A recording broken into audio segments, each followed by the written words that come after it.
I beat the Mob of the Dead Easter egg in a world record amount of rounds, and this is exactly how I did it. Welcome everyone to the Mob of the Dead low round world record video, and straight away we're off. We're into Afterlife. We glitched through the Bible door. Straight away we need to zap the generator for the Warden's key. Then we jump down here and we zap the voltmeter also. We then need to do a double jump up to the top floor. Then we just run straight as fast as we can. We turn left, we turn right, we jump all the way down here and through here. We then keep running, turn left, run down the stairs here, zap the voltmeter there for the Warden's door so we can go through there later. Then we need to book it straight as fast as we can, all the way to this voltmeter over here as well. Zap that. We now have the double points open. Jump up the top here, and then we run straight into the wall. I drop down really fast. Now we go through the library, straight to the double point at spawn, and finally we are able to revive ourselves out of Afterlife and back into our human form. So let me try that again. Welcome everyone to the Mob of the Dead low round world record video. Now you're probably wondering, what was that? How did you just go straight through that door? So to glitch through that door, you need to be at a high frame rate, preferably 200 frames or more, so that we spawn in for a split second in human form, and then as the game is starting up properly, I just hold back and spam interact, and then you can glitch by the door. Also, being at a high frame rate allows us to zap the generator, and it has to be at a very, very specific angle to drop the Warden's key. So yeah, sick first Afterlife. Also, you have to restart over and over until you get that exact spawn location to be close enough to actually buy the door. So a lot of restarts. Also, the key must be on that side of the prison. If it's on the other side, you can say bye-bye to the run. But if you came for a low round, what better than having no bank, just pure points maximization, breaking the map, and of course it being on the one and only Mob of the Dead. So we're going to start now. Double points. We grab the double points. Now, I just try to get as many points as I can from these 5 zombies. It doesn't necessarily matter how many you have, as long as we are above 2,000. So you can be a bit better with how many points you get, but at the end of the day, all that really matters is for us to have a run is just be over 2,000. So in some games, I would get more points than others, and we also have the barriers to do as well, but as I said, main goal is just killing 5 zombies. So I was a bit sloppy here, but we do get 5 zombies. We have more than enough points, and we are ready to start our game.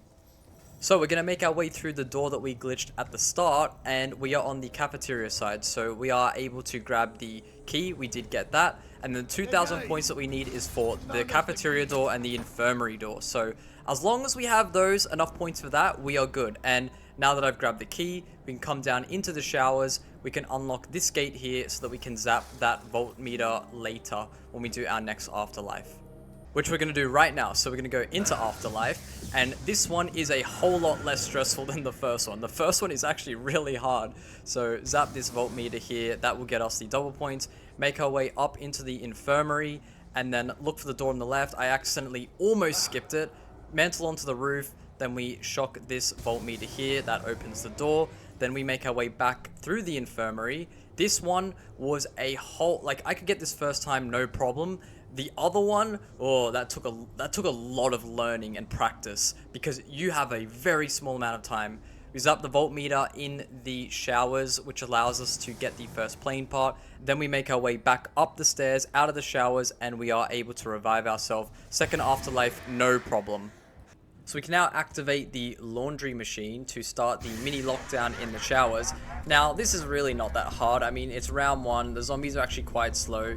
So I literally just run around. I mean, there's barely any zombies. I think on a higher round, I could definitely see how this would be a lot more difficult. But unfortunately, I'm used to doing things on like round 1 or 2. So zombies aren't really that quick. However, there are a lot of zombies that spawn in. So when this finishes, I do have to be careful. But you would be surprised, like, they do creep up on you. Now, we do have to be careful of the Black Ops 2 hit down, and look at this, I get trapped on the stairs. Not so great, but I just go, you know what, screw it, run past him, and we ended up being fine. Now, we have a lot of zombies. This is where we can get a really, really good amount of points. So, I just wait for the zombie, try and get them a little more closer to each other, and then I grab the double points. So, we need to be really careful here of the nuke. So, now I'm fully out of ammo. It's like, okay, just knife as many as I can, but we need to be careful of that nuke. We have to really make sure that we don't hit that, or, you guessed it, run over. So I just knife as many as I can. Now for this step, we do need 5,000 points. So I get a max ammo there, which is actually quite nice. Remember, we also do have another double points to use, so I can kind of take my time with this step. It's just dodge the nuke, because it is coming. It's just which one of the zombies is going to drop it. So with the leftover zombies, we're now going to use another double point. So we're going to open up this door here for 1,000. That leaves us with 3,400. We're going to grab the double points right here that we were able to do with the first Afterlife. We zapped the voltmeter so we could collect that. Now with this double points, the goal is just to get to 5,000 points by whatever way we can. So if that means spraying with the bullets and then meleeing, and it doesn't matter how many bullets I shot in the leg, I just was like, you know what, shoot, knife. And the only other thing we need to worry about is that bad girl right there. Do not touch that. World record down the drain if you walk into that. And there we go. We finished the double points. We have 5,500 and we have one zombie left. Let's go. So now that we've got a good amount of points, we can start making our way through the map. So we're going to buy this door here to the Citadel tunnels. Now, the goal of round 1, which I haven't mentioned yet, is to get to the Golden Gate Bridge, meaning open up the map, build the plane, get to the Golden Gate Bridge so that we start the Easter egg nice and early and on round 1. Keep making our way through the tunnels. We then use the key to unlock the numbers that we can zap later. Buy that door for 1,000 points. We have 2,000 points left and we need to make it to docks. So we're going to buy this door here and we now have 500 points. So we're going to do the grenade door by glitch. So we're going to go here, hold a grenade out, and then while in midair, jump by the door, go down, and then as you can see, I'm accidentally typing here on the far left. So I had to pause because I'm not actually moving in my Afterlife. So I started freaking out, but eventually I am able to get it to work. So we run down to the docks. We then zap this voltmeter here, which will allow us to get our second plane part. Now all we need to do is run back into this room here and then zap the 3 generators. So one right here, and then one through here as well. And that is it for this Afterlife. So we did everything we could and now we can revive ourselves. And we open up docks for free. So hell yeah, we got a free door and we got use out of an Afterlife. So after doing all of that, this point here is when you can say, okay, I have a run. Because up to that point, if you fail that grenade step, then you don't have a run. So at this point, we do have a run. So we grab the first plane part, and then we also grab the first shield part. And while we're at it, we grab the second and then the third shield part. So now we can build the shield. We're going to hop into Afterlife once again so that we can work on getting our next plane part. Very simple part to grab. All we do is run down here, look at the numbers, 7, 1, 8, and then all we need to do is input them here by shocking the voltage meters. So 7, 1, 8, and then just run up. Very, very simple Afterlife. That's all I have to do in this Afterlife. Thank God. So then revive ourselves. And then now we can actually grab our second plane part. So this one, there is a bit of a timer that you have to go grab it. But I mean, it's more than enough time. So now we're in the warden's office. We can unlock the door here and we can grab our third plane part. Come back to the showers, grab the fourth plane part. Now I did build the shield in the cafeteria only because on the off chance that it did break, I thought, you know what, it'd probably be easiest to grab it from here and not the docks, but honestly, it didn't really matter. And finally, our last plane part in the infirmary, we unlocked that and we grabbed the fifth and final plane part. So now we can build the plane and go to the Golden Gate Bridge. And we are, in fact, going to the Golden Gate Bridge on round 1. Let's go. What a round 1. So we were able to get all 5 of the plane parts, craft the plane, go to the Golden Gate Bridge, get a good amount of the map open. No bank, no gobblegums, no nothing.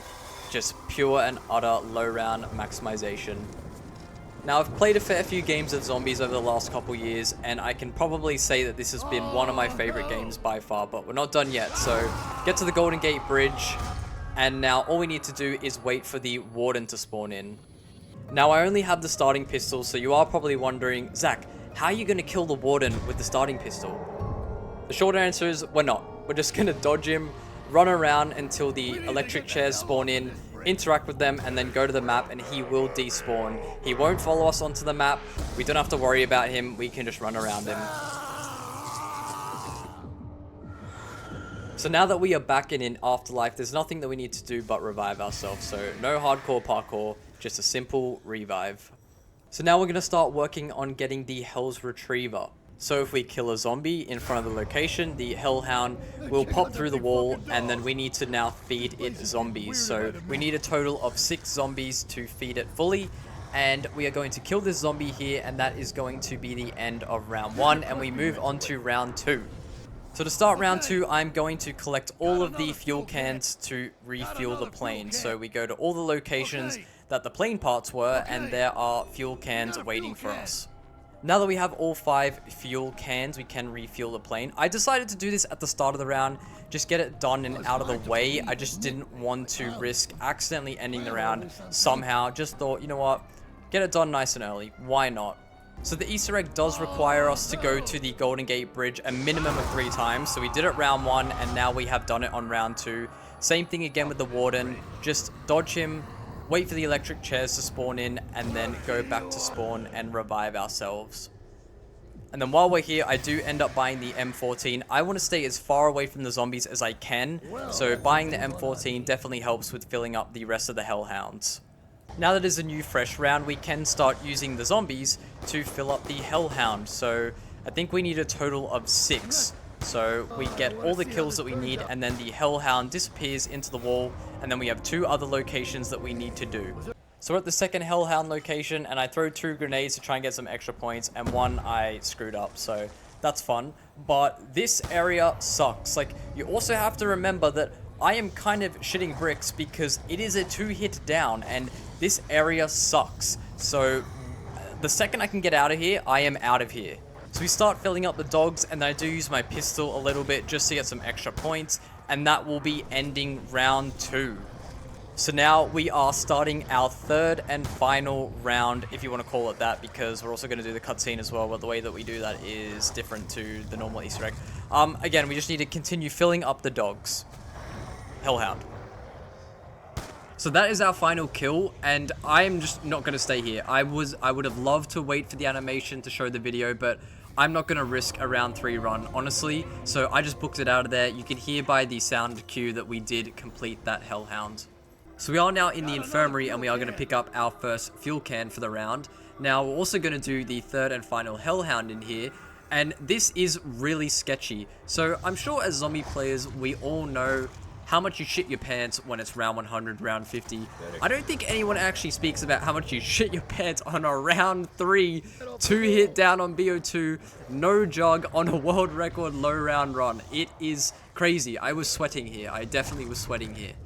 And I did not want to take any chances, so I left this room, went down to the cafeteria, just let the zombies calm down and settle down a bit, and then went back up and then continued filling the hellhound. The low rounds are low and slow, but trust me, they are dangerous. Like, and you may not think it, but there are a lot of games that I have done where you cannot afford to screw up or die, because there's so much RNG or so much planning or preparation that goes into doing one of these that if you slip up, if you screw up, if you die, you've put yourself in a whole world of pain. But there we go. The 3rd and final hellhound has been completed, and we can now go and retrieve the Hell's Retriever. So we're going to go grab all the fuel cans, and what I'm just trying to say is that you may see the final product, but the hours that go into it, the planning that goes into it, the preparation that goes into it, the failing and the mistakes that go into it, no one sees. So, but the end result is always really satisfying. So after completing all 3 hellhounds successfully, we are now able to grab the Hell's Retriever from this room in here. We're going to take the Hell's Retriever, and we're going to throw it at 5 specific locations around the map. When we throw it, we should see a blue skull come back at us, and then it'll also make a noise to tell us that we did it correctly. And then on the 5th and final throw, we will now also be able to grab the wonder weapon for this map, the Blundergat.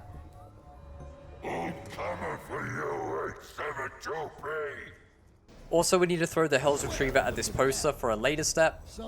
And then we can refuel the plane, and we can get on the plane and go to the Golden Gate Bridge for the 3rd and final time. And look at the cool trick I can do, guys. I'm definitely OG. I didn't start playing zombies like 3 years ago. So once again, Golden Gate Bridge, we just dodge Brutus as per usual. And now when we do spawn on the map, we do have to use this Afterlife. So we need to now run and go and zap the spoon. So the spoon is just in here. Just a little bit in front, there you go. And then you hear the laugh, you know that you've done it correctly. So if we go into the cafeteria and throw our Hell's Retriever at the table just there, we will be able to now use the spoon as a melee weapon. Hell yeah. So we're going to hop into our final sketchy Afterlife because we cannot waste any time with this one. So I get into Afterlife here, and then once I go into Afterlife, I start running out towards the docks because I'm just confused on where I am. That is not good. We can't afford to waste any time with this Afterlife because we need to input all 4 prisoner codes. So the first one that we do is 101. And then when the numbers reset, I look at the numbers and go, okay, what is the closest prisoner code to that number? So it ends up being 386 was the closest, and then I do the same thing again. I pause, I look, okay, what is the closest code to that number? And it's 872. And then there's only one code that this could be, and it is 481, and I'm running out of time. Like, it's going down. I still gotta make it to my body, and if I fail this, the entire run is completely gone. So heart is racing, but I do get there. So if we do that successfully, the map will then lose its color. And we've now entered the final step of the Easter egg, solo. So we need to now go around the map collecting headphone power-ups. And if we collect all the headphone power-ups, we then have beaten the Easter egg solo on round 3. Now, I want to let the community decide this, because if you trap the Shadow Man on Shadows of Evil, it's considered beating the Easter egg solo. However, you don't get the full cutscene. Same thing with Mob of the Dead. If you collect all the headphone parts, you have beaten the Easter egg solo, or it's considered beating it solo, but you didn't get the final step done. So what I decided to do was run the solo mod so that we can beat the Easter egg solo. However, we must then flip the round. The solo mod changes nothing about the Easter egg apart from being able to do the last step. So I wanted to get the best of both worlds and then let you guys decide, is this a round 3 or round 4 Easter egg completion? So we pick up the final headphone power up, and that is the solo Easter egg done. Now, I could have quit out of my game here and taken the round 3, but because I wanted to get the best of both worlds, we are also going to do the final step, which does require us to flip the round. So we kill the last zombie, and then we have to hop into Afterlife and board the plane in Afterlife mode, and we had a bot player spawn in to allow us to do the final step. I think either way that you look at it, it's the lowest round, because if I was to have quit out the game on 3, it would have been the lowest round, but doing the final step with the solo mod, the lowest that you can do it is 4, but I want to let the community decide. So for the final step, we have to revive ourselves while in Afterlife mode, and then we also have to revive our teammate slash bot. Then once he's in, I run straight for him, and then using the spoon, 1 melee, and then 1 shot with the blundergat, and there we go. Mob of the Dead, low round world record. You guys decide what round it is. I'll see you in the next video.